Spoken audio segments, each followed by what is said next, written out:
Jaipur homeo store उत्तम quality की homeopathic दवाइयों का विश्वसनीय विक्रय केंद्र। Proprietor Satya Prakash Khandelwal. Mobile number 9414303859। Address 2/685 shop number 4 near water works and government girls school sector 2 Malviya Nagar Jaipur. नमस्कार, न्यूज़ प्लस राजस्थान की डेली बुलेटिन में मैं सुमिता दीक्षित आपका हार्दिक स्वागत करती हूं। तो आइए चलते हैं खबरों की ओर। प्रदेश में आज 152 नए कोरोना पॉजिटिव केस सामने आए, जिसके साथ प्रदेश में आंकड़ा 3579 पहुंच गया। आज प्रदेश भर में कोरोना का ग्राफ 3500 के पार हो गया। आज में से सर्वाधिक 59 केस उदयपुर से सामने आए। जयपुर में आज 34 कोरोना पॉजिटिव मिले, जिसमें से चौड़ा रास्ता के 13, रामगंज, चांदपुर, जालूपुरा, गांधीनगर से 2-2, बास बदनपुरा, भट्टा बस्ती, सिरसी, आदर्श नगर, अनिता कॉलोनी, सांगानेर, सांगानेरी गेट, सुभाष नगर, आमेर, मानसरोवर, फुलेरा व नेवारो रोड से एक पॉजिटिव मिले हैं। इसके साथ ही जयपुर में आंकड़ा 1145 पहुंच गया है। प्रदेश में आज 4 लोगों की मौत हो गई, जिसके साथ ही मृतकों की संख्या 103 हो गई है। महाराष्ट्र के औरंगाबाद में बड़ा हादसा, मालगाड़ी की चपेट में आने से 16 मजदूरों की मौत। पीएम मोदी ने जताया दुख। कोरोना संकट के बीच महाराष्ट्र के औरंगाबाद से दिल दहला देने वाली घटना सामने आई है। यहां रेल की पटरी पर प्रवासी मजदूरों को एक मालगाड़ी ने रौंद दिया। औरंगाबाद के जालना रेलवे लाइन के पास यह घटना घटित हुई, जिसमें 16 मजदूरों की मौत हो गई, जबकि कई अन्य मजदूर जख्मी बताए जा रहे हैं। यह घटना औरंगाबाद जालना रेलवे लाइन पर शुक्रवार सुबह 6:30 बजे के करीब हुआ है। यह सभी प्रवासी मजदूर अपने घर छत्तीसगढ़ पैदल जा रहे थे, जिस दौरान यह घटना घटित हुई। घटना के बाद स्थानीय प्रशासन और रेलवे के अधिकारी मौके पर पहुंचे। दक्षिण सेंट्रल रेलवे के चीफ पब्लिक रिलेशन ऑफिसर का कहना है कि औरंगाबाद में कमाड़ के पास एक हादसा हुआ है, जहां मालगाड़ी का एक खाली डिब्बा कुछ लोगों के ऊपर चल गया है। आरपीएफ और स्थानीय पुलिस मौके पर मौजूद है। प्रधानमंत्री नरेंद्र मोदी ने भी औरंगाबाद में हुए रेल हादसे पर दुख व्यक्त किया है। पीएम मोदी ने ट्वीट कर लिखा कि औरंगाबाद में हुए रेल हादसे में जिनकी जान गई है, उससे काफी दुख पहुंचा है। पीएम मोदी ने इस हादसे के बारे में रेल मंत्री पीयूष गोयल से बात की है और हालात का जायजा लेने को कहा है। गौरतलब है कि कोरोना वायरस के कारण से लगाए गए लॉकडाउन की वजह से देश भर में मजदूर फंस गए थे। कई जगह से हजारों की संख्या में मजदूर पैदल ही अपने घर गांव की ओर निकल रहे थे। ऐसे में रात को रुकने के लिए सैकड़ों मजदूरों ने रेलवे ट्रैक का सहारा लिया, लेकिन आंख लग गई, जिसके बाद मालगाड़ी की चपेट में आने से उनकी मौत हो गई।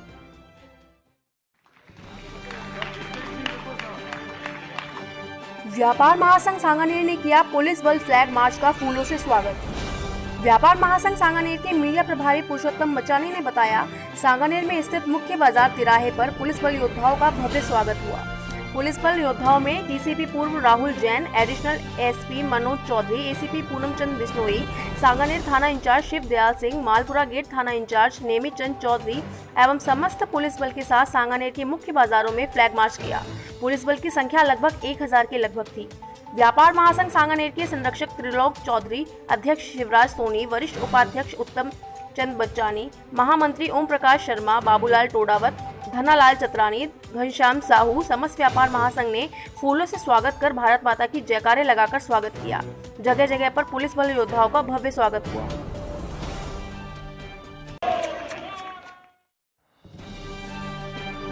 आज परिवहन मंत्री प्रताप सिंह खाचरियावास द्वारा ब्लड डोनेशन कैंप के पोस्टर का विमोचन किया गया। खाचरियावास ने बताया कि कोरोना महामारी के चलते हुए ब्लड की अस्पतालों में बहुत ज्यादा मांग है। इसी बात को ध्यान में रखते हुए ब्लड कैंप का आयोजन किया जा रहा है।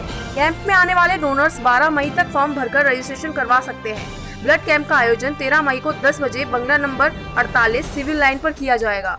इस ब्लड बैंक के कैंप का आयोजन राजकुमार शर्मा बागड़ा, रवि हेमलानी, योगेश तिवारी, सुरेंद्र राजावत द्वारा किया जा रहा है।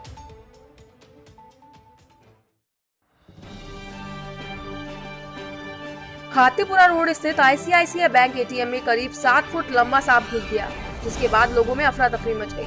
पैसे लेने आए लोग तमाशबीन बनकर बाहर से ही डर के मारे सांप का वीडियो बनाते रहे। सांप ने इंसानों को देखकर डरकर एटीएम में छुप गया। काफी मशक्कत के बाद रेस्क्यू टीम द्वारा सांप को एटीएम से निकाला गया तथा उन्हें जंगल में छोड़ा गया। रिपोर्ट सुरेश पारी।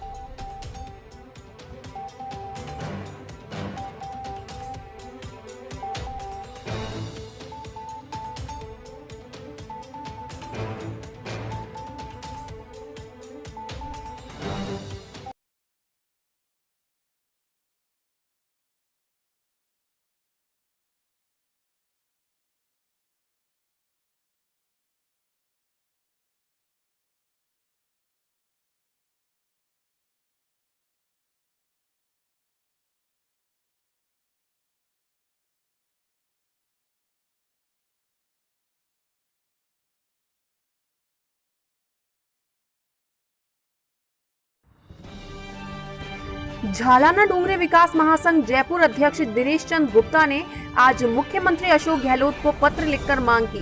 कहा कि प्रदेश सरकार की अर्थव्यवस्था कोरोना महामारी के कारण सही नहीं है।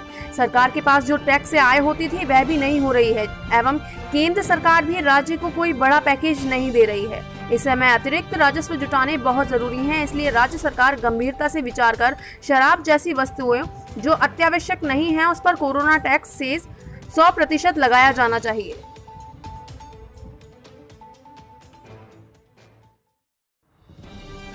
जयपुर ग्रामीण तहसील सांबर के लालासर गांव का आयुर्वेदिक चिकित्सालय 1 माह से बंद है, मरीज परेशान।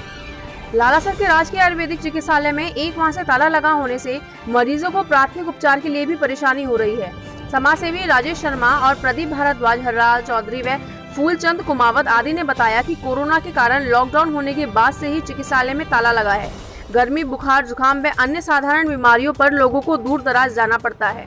गांव में 5000 से अधिक आबादी होने से बेहद मुसीबतों का सामना करना पड़ रहा है। ग्रामीणों ने आयुर्वेद चिकित्सालय को अतिशीघ्र नहीं खोलने पर धरना प्रदर्शन की चेतावनी दी है। राजकीय आयुर्वेद चिकित्सा अधिकारी लालासर वैद्य अशोक कुमार सारस्वत का कहना है कि चिकित्सालय को कोरोना के कारण से मेरी ड्यूटी CMHO ऑफिस जयपुर द्वितीय के अधीन व कंपाउंडर महेश चंद्र वर्मा को राजकीय उप स्वास्थ्य केंद्र डूंगरी कला में लगा रखा है। वैद्य अशोक सारस्वत को वर्तमान में सीतापुरा क्वारंटाइन सेंटर पर आयुर्वेदिक काढ़े की वितरण में लगा रखा है।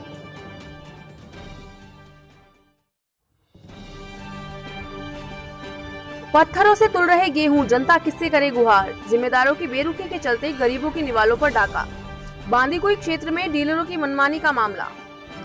दौसा जिले के बांदीकुई क्षेत्र के ग्राम पंचायत धनावड़, कोलवा, बाणेका, बरखेड़ा सहित दूर दराज तक के क्षेत्रों में तो यह गिद्ध दृष्टि वाले डीलर कोरोना की संभावित मार से चलाकर अनजान बनते हुए गरीबों की निवालों पर हर संभव डाका डालने को आतुर है। कम तोलना, कट्टों में से पहले ही गेहूं निकालना व कट्टे देते वक्त कट्टों को नहीं तोलना, आधुनिक युग में भी पत्थरों से अनाज तोलना, OTP का बहाना, एक दिन में गेहूं बीत जाना जैसे अनगिनत बहाने व प्रयासों के चलते आज खाद्य सुरक्षा योजना के पात्रों को संपूर्ण अनाज जो सरकार ने उनके हक में भेजा है वह किसी भी स्थिति में नहीं मिल पा रहा है। भोजवाड़ा के राशन डीलर की दुकान पर सरेआम सोशल डिस्टेंसिंग की अवहेलना, बिना अध्यापकों की निगरानी में पत्थरों से गेहूं तोलना रसद विभाग की सरेआम नाकामी को बयां करने के लिए काफी है। इसके कारण ही आम नागरिक मजबूरी में जैसे और जितना मिल जाए उसे सरकार की नहीं बल्कि इन डीलरों के द्वारा मिल रही खैरात मान लेते हुए चुप रहने में ही भलाई समझ रहा है। जिला रसद अधिकारी प्रहलाद मीणा ने कहा कि डीलर की शिकायत मिली है, जांच कराकर आवश्यक कार्रवाई की जाएगी। बालाजी भक्त मंडल द्वारा बहुत अच्छा काम किया गया है, उसके लिए आपको साधुवाद। न्यूज़ प्लस राजस्थान इन दिनों उन लोगों को सम्मानित कर रहा है जिन लोगों ने लॉकडाउन के समय सराहनीय कार्य किया है। इस क्रम में आज बालाजी भक्त मंडल को लॉकडाउन के समय पिछले 50 दिन से जरूरतमंद लोगों की मदद करने के लिए न्यूज़ प्लस राजस्थान ने सम्मानित किया है। सबसे पहले तो मैं न्यूज़ प्लस राजस्थान का धन्यवाद देना चाहता हूं कि जिन्होंने इस महामारी के दौरान, हम तो कहर करने वाले कौन है, बालाजी भक्त मंडल सबके सहयोग से पिछले 19 तारीख से जो हमारे बालाजी ने मन में जो विचार उत्पन्न किए उसके अनुसार हमने कार्य किए हैं, जिसमें हमने 19 तारीख से 45 दिन तक 3 अप्रैल तक के लॉकडाउन में गरीबों को भोजन और जो भी निर्धन परिवार थे उन्हें राशन दे करके हमने कार्य किया है सबके सहयोग से। लॉकडाउन के तीसरे चरण में हमने उन छोटे बच्चे जो घर में जिनके माता पिता किराए पर रह रहे और आमदनी का कोई सोर्स नहीं है, पैसे नहीं है, उनके लिए हमने अमूल दूध का वितरण का कार्य जो प्रारंभ किया है 4 तारीख से, वो भी चल रहा है। और जब तक ये, हम तो भगवान से प्रार्थना यही करते हैं कि जल्दी से जल्दी कोरोना महामारी ख़त्म हो और ऐसे कार्य निरंतर होते रहें। हम राजस्थान न्यूज़ प्लस राजस्थान का बहुत बहुत धन्यवाद देना चाहते हैं कि जिन्होंने हमारे इस कार्य को आगे बढ़ाया है और उनकी प्रेरणा से और लोगों में भी प्रेरित हो रहे हैं, जिसकी वजह से ये कार्य चल रहे हैं। धन्यवाद। राष्ट्रीय स्वयंसेवक संघ के क्षेत्र सेवा प्रमुख शिव लहरी ने कोरोना के बचाव हेतु होम्योपैथी की दवा का वितरण का शुभारंभ किया। श्री माधव सेवा समिति के तत्वाधान में गणेशपुरी गलता गेट पर होम्योपैथी की दवा आर्सेनियम देने का शुभारंभ किया गया। राष्ट्रीय स्वयंसेवक संघ के क्षेत्र सेवा प्रमुख शिव लहरी ने वहां के कार्यकर्ताओं को दवा देने का तरीका ध्यान कराया। साथ ही बताया कि यह दवा सप्ताह में 1 बार देनी है और उन सज्जनों को नहीं देनी है जिनको खांसी, जुकाम या श्वास संबंधी बीमारी है। इनका ध्यान रखते हुए पंडित अशोक शर्मा के नेतृत्व में 16 कार्यकर्ताओं द्वारा दवा का वितरण का शुभारंभ किया गया। यह दवा केंद्र सरकार द्वारा कोविड-19 की दृष्टि से शरीर की रोग प्रतिरोधक क्षमता बढ़ाने में अत्यंत कारगर है। गणेशपुरी के कार्यकर्ताओं ने संकल्प लिया है कि वे उस क्षेत्र में रहने वाले सभी 1500 घरों तक एवं 7500 जनसंख्या तक दवा पिलाएंगे। आने वाले 3 दिनों में यह कार्य पूर्ण कर लेंगे। साथ ही हर घर में दवा लेने वालों का रिकॉर्ड भी रखेंगे ताकि जानकारी रहे कि किन किन को दवा दी गई है। यह दवा वितरण का कार्य श्री माधव सेवा समिति द्वारा जवाहर नगर के सभी टीलों एवं झालाना क्षेत्र की सभी बस्तियों में आने वाले 7 दिनों में पूर्ण कर लिया जाएगा। लगभग 8000 घरों के 40,000 लोगों को दवा दी जाएगी।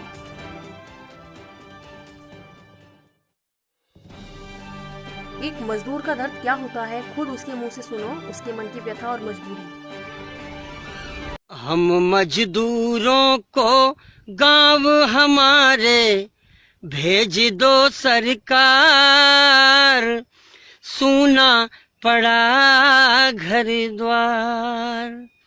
हम मजदूरों को गांव हमारे भेज दो सरकार, सूना पड़ा घर द्वार। मजबूरी में हम सब मजदूरी करते हैं, घर बार छोड़ करके शहरों में भटकते हैं।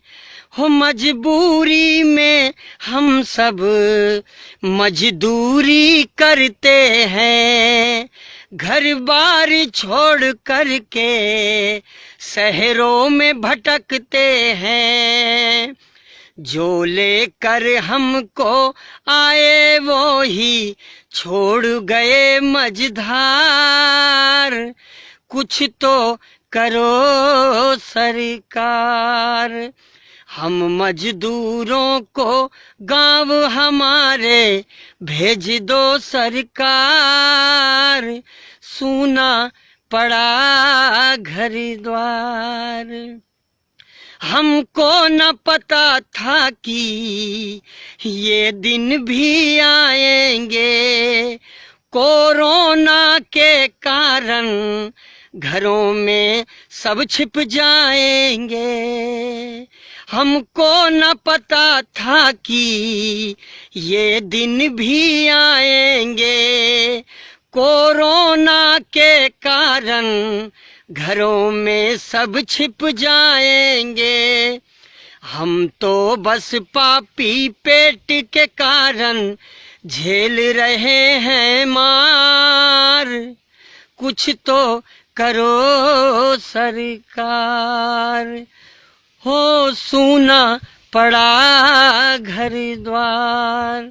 हम मजदूरों को गांव हमारे भेज दो सरकार, सूना पड़ा घर द्वार। हमारा सूना पड़ा घर द्वार। तो आज के लिए बस इतना ही। हम आपसे कल फिर मिलेंगे नई खबरों के साथ। तब तक के लिए अलविदा। नवीनतम खबरों के लिए सब्सक्राइब कीजिए हमारा चैनल न्यूज़ प्लस राजस्थान में पास दिए बेल आइकन को दबाएं। और यदि आप हमें फेसबुक पे देख रहे हैं तो पेज को लाइक करना ना भूलें।